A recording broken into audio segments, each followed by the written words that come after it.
Саламатсызбы көрермен.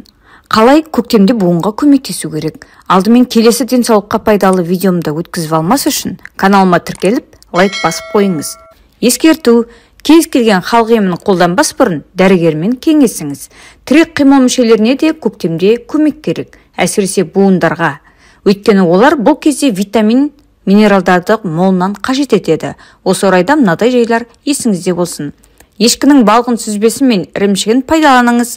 Ағза олардан кальцийді жеңіл сіңіреді. Сонда бұл кезде күн көзінің әсерінен D витамині жақсы түзілуіне де оң әсер мол. Егер вена қан тамырлары мен буындарда проблема болса, соляриге көп бармау керек.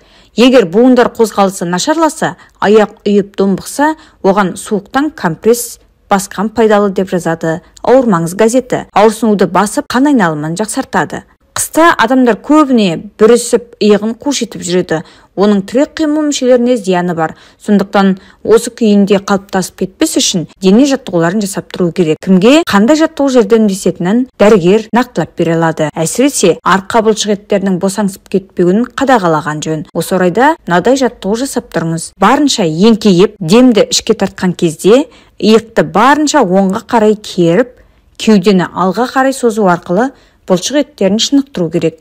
Ал дем шығарғанда денені қалыпты жағдайға келтіресіз. Екінші, аздап алға еңкейіп, иықты барынша алға тартып, арқаны барынша қайқайту.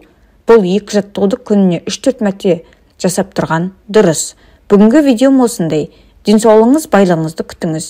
Бүгінгі видеом ұнаса, лайк басып, пікір жазуды және достарыңызбен бөлісуді ұмытпаңыз. Келесі видеоға дейін сау болыңыз.